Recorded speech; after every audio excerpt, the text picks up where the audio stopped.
Well, I suppose with Jack, there's a connection since a really young age. I mean, he grew up with my two boys, Matthew and Travis, and Jack played at Ormond. So from a very early age, you could see that Jack had some really competitive instincts, and you sort of knew that there was something that underpinned his psyche, so to speak.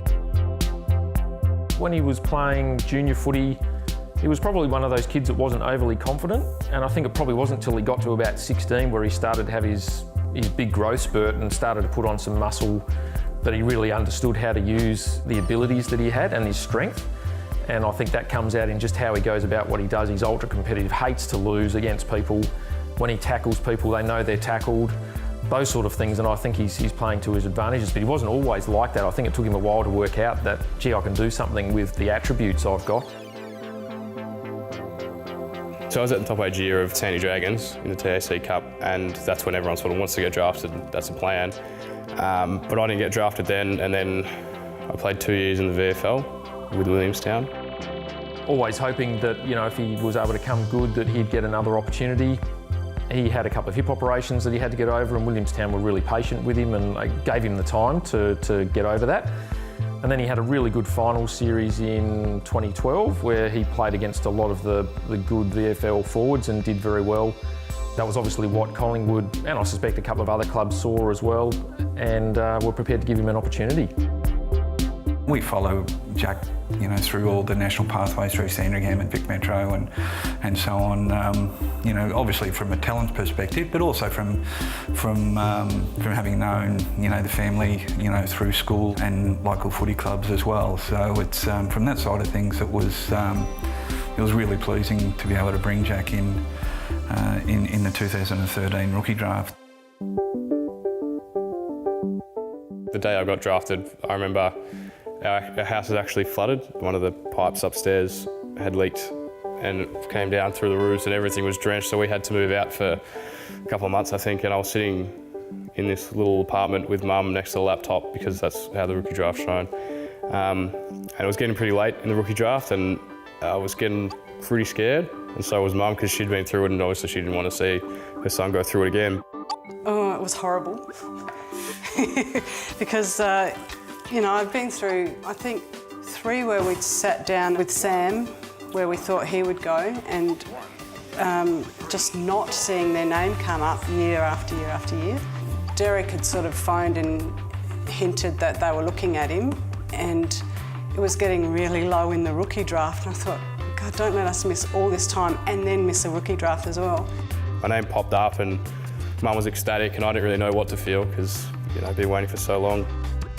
Look, I guess there's always a doubt in your mind as to whether they would get picked up. I always thought he had the attributes to be a really good defender. Whether he was good enough and had the other skill attributes that a club was prepared to take a chance on is always the doubt that you have, and he was probably fortunate that Collingwood saw something in him and were prepared to give him a chance. So I did the pre-season and then round 1 came around and I was emergency, which I was stoked with, being my first year. But then I remember it was 2 minutes before the game, Heath Shaw pulled out because he was feeling pretty crook, and someone just came into the change room and said, Jack, you're playing, get ready, get your kit on. I think I just went white. I had no idea what to feel, or I didn't have time to feel anything because the game started in 2 minutes. And then round 5, that's when I did my knee, so I missed 12 weeks, and I came back to the VFL and sort of did a little bit towards the end of the year, just trended upwards. But I suppose this year when I got offered the chance to play round 1 again, I thought, you know, I've got one chance here to show, you know, what I can do, and so far it's been working for me and held my spot at this stage.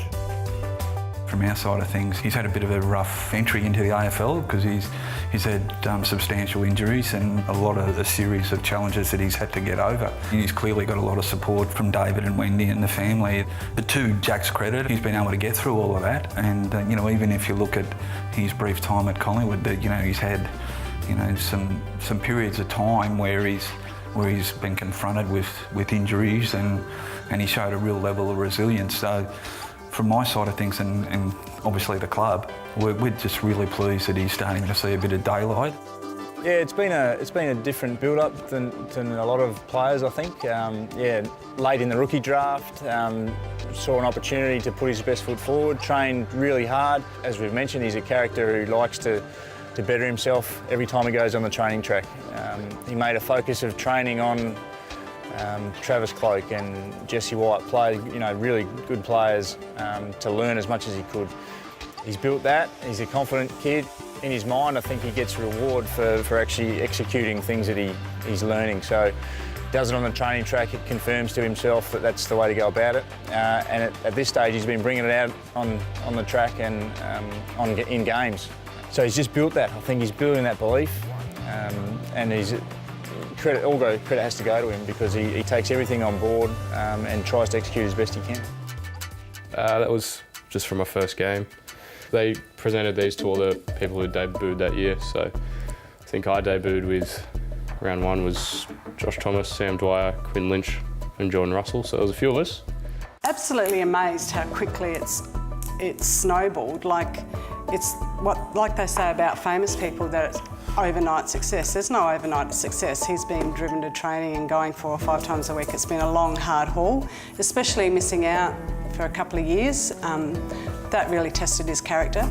It took a couple of years longer. I think that makes them more hungry when they're a rookie and they've had a couple of years of disappointment and getting over injuries. All of those things help to build people's character, and I think that's also some of the attributes you're seeing Jack display now, which is fantastic for him. We never stopped believing, because if we had, probably would have pulled him out ages ago. We always believed it would happen, but then he got in, started playing well, and it's just like everyone's seeing what we saw a long time ago. So it's amazing. So this is Dad back in his day. Never taught me how to do that. That's all right, I'll learn myself at some stage. He played in the Sandful for like 10 years. Here's David Frost, known as Jack Frost down at Glenelg. So he played for Sturton Glenelg and he played a lot of time in the back line. So I don't know if that can be credited to him for what I'm doing, but yeah, so he played a lot of footy and apparently he always tells me he was pretty handy. Well, Button dropped it. He's tackled, holding the ball. Great tackle, Frost. He's been good throughout my development, I suppose, for all my teenage years especially. He's got really good feedback because Mum sort of, she's really happy that her son's playing football and whatever, so she'll be the one who goes, oh, he played really well, and Dad will be like, this is what you did wrong, and then he'll go through everything. So he's been really good for me in my development. I think the game's changed enormously since I was playing. Obviously, I was a defender, so I could probably help Jack and Sam, giving them advice about how to defend, but the game's changed so much now. It's more about matchups. It's not playing a position so much. But I sort of tend to, use my sessions or my feedback with them to say, well, how did you think you went? What did you think you did badly? What did you think you did well? And try and encourage them to think about how they're actually, playing the game and what they could do better. And now that they're both listed, there's really not much I can add. They've got an amazing array of coaches to access, and they're far better qualified than me. I just have I've stepped into the background and parents just enjoying it right now, because that's how it should be. They should be listening to their coaches, not to me. Mum played elite netball and she told me that it was for Australia. Apparently no one cares, I keep getting told in this family. When she was 17, she played in the open side, so I don't know if that's true, but... Yeah, I played state netball for many years and made the Australian squad once because someone in the team got pregnant, so I got called in at the last minute, but never made the playing team. Last one, who was the better player, Jack or his old man? Oh, that is a tough question, because I reckon I'm a much better kick than both the boys, actually. But see, I played all over the ground though, so I didn't always play as a defender, so I think I was probably more, I could play other positions, whereas Jack probably is a really true defender. I haven't answered the question, have I? I'll go with me.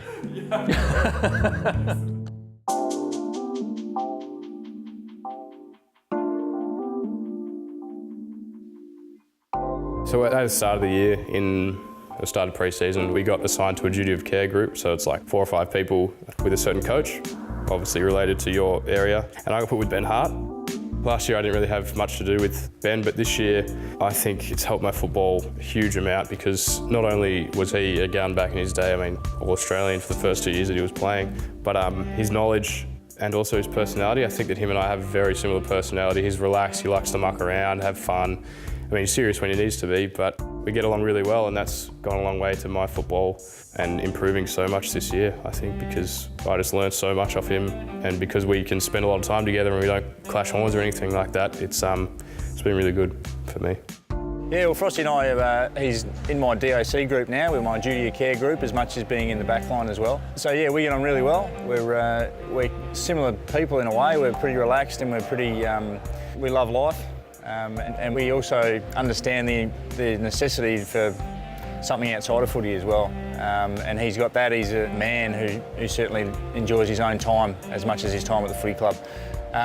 So we've been working pretty closely. He's a type of bloke who wants to learn a lot, which is great. Learn about how to be a better player, but also wants to learn about who he plays on, etc. And he's very diligent with that. So he's building resilience. It's been a thing of his to keep going and building resilience about how to deal with adversity, etc. And he's doing it really well. He's just a super competitor. So all credit to Jack, obviously, but I think that the way that the coaches, Nathan and Ben Hart in particular, have coached him through games at the moment, because Jack is a bit of a work in progress, but his strengths are there for all to see, and he's clearly become a bit of a crowd favourite.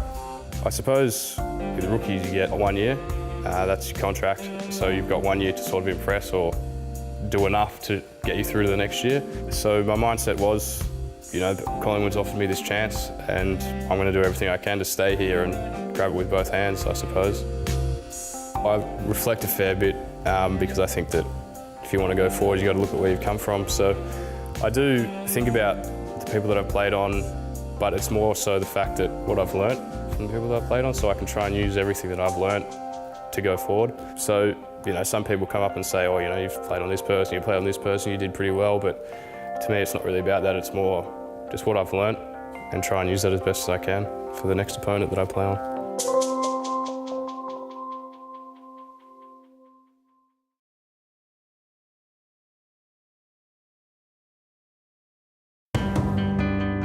Today we're at MSAC, often when we have longer weeks, so we've got an 8-day break this week, a Sunday night game, just to change it up a bit. Not that we're sick of the 5-star facility at the Westpac Centre, but every now and then Bill and his team get us off site. Then we're going to do some touch, a little bit of skill work, and obviously we'll go to the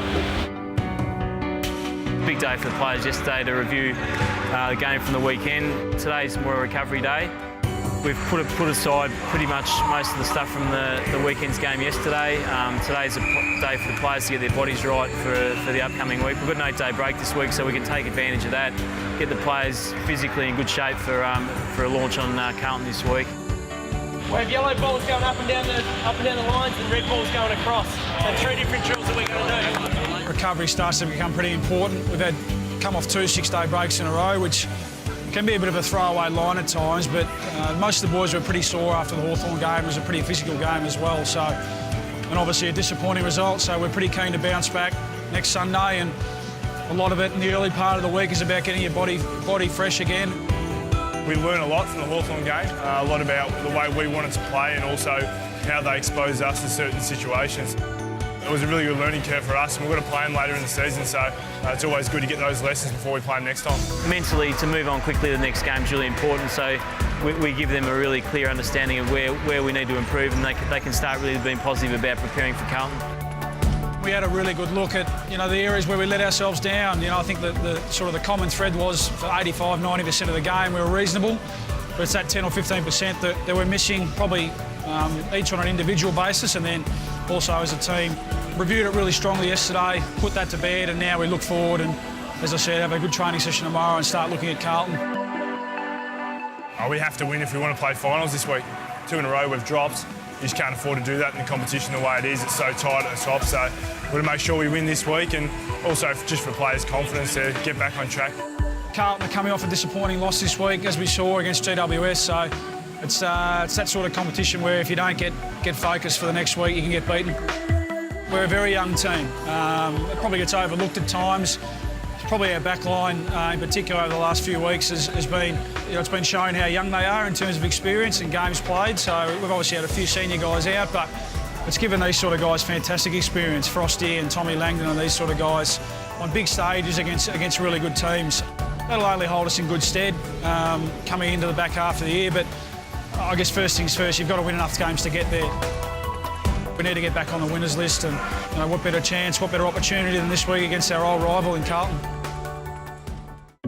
I've always been a pretty positive type of person. I don't listen to too much of the trash that gets spoken in the media. And I'm really enjoying things away from footy at the moment. And a happy life correlates to a good football on field. That's the way I feel about it. So as long as things are going good off field, normally it comes good on field. It's been an interesting probably month for me. Probably started 4 weeks back, really focused on training hard around the footy club, just small things, get that going, and hopefully for that lead into on-field form, which kind of has worked for us. I've had a good couple of weeks. Beam's dangerous around goal. Cloak will dribble it and dribble it and dribble it. We've lost a couple of games, which isn't great, so it makes the circumstances a bit different. Obviously, you're out there to win games of football and you like to perform as well, but the main thing is you want to win games of football, and right now we're not doing that.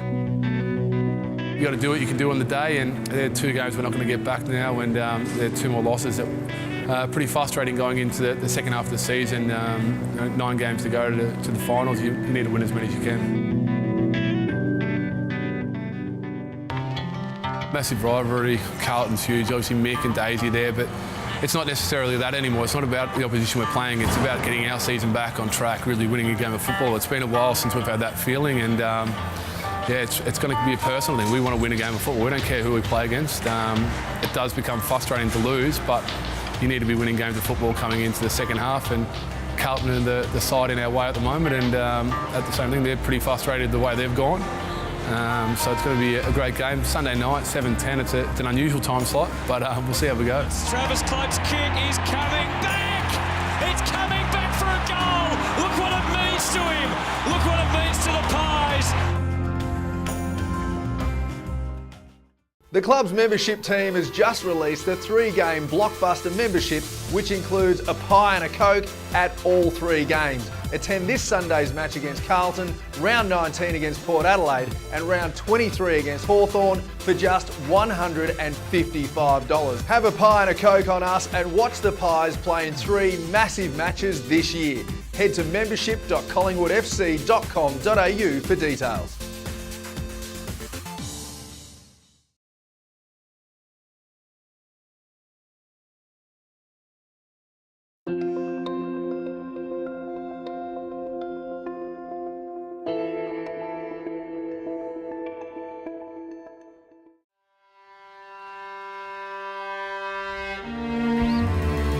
Being captain of Collingwood was no doubt, the greatest honour that I had bestowed on me as a player. Even though I was fortunate to win a number of individual awards, it's great now to be a past Collingwood captain. Peter Moore, the winner of the 1979 Brownlow Medal. Won my first Copeland Trophy in 1979 and was appointed captain in 1980.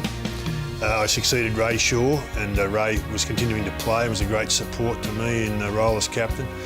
We took the team that year to the grand final. We played against Carlton. Good afternoon, everyone, wherever you may be around Australia, and welcome to Channel 7's live exclusive coverage of the sporting highlight of the year, the 1981 VFL Grand Final. This year, Carlton versus Collingwood. Gathering around there, Peter Moore to lead them off the ground, and listen to this crowd go. We narrowly lost the game, and it was a massive disappointment. I guess one of the issues or memories that a lot of people have of that game was when I controversially discarded my runners-up medal into the crowd after the game, and it wasn't meant as a gesture of disrespect to the AFL or anyone else for coming second. It was just a symbolic gesture for my team, my players, and the fans of the Collingwood Footy Club that Collingwood doesn't accept coming second. We don't want runners-up medals. I was very fortunate to play in the Tom Hafey era at Collingwood, and that was a very successful period where I played in over 20 finals matches under Tommy, and it was terrific. The 1977 year, we went from bottom to top in 1 year and played in a draw, and then lost the replay, and that was a tremendous thrill as a young player. It's a beautiful kick by George. Well down towards the full forward zone. to be chosen as captain of the club, when you look at the champions that have and the great players that have captained Collingwood, it was a huge thrill and probably the biggest honour in football, because you've been entrusted to be the leader and the figurehead for one of the greatest sporting clubs in the world. I think the best thing I learned out of being captain is the importance of leadership, and to be a good leader you have to have the presence to win the respect of your players. I like to think that when I captained Collingwood, the team really got behind me and gave me great support. It was a very successful period for me, and I really enjoyed that leadership role. It sort of matures you as a person and a player, and it's a great thing to have done.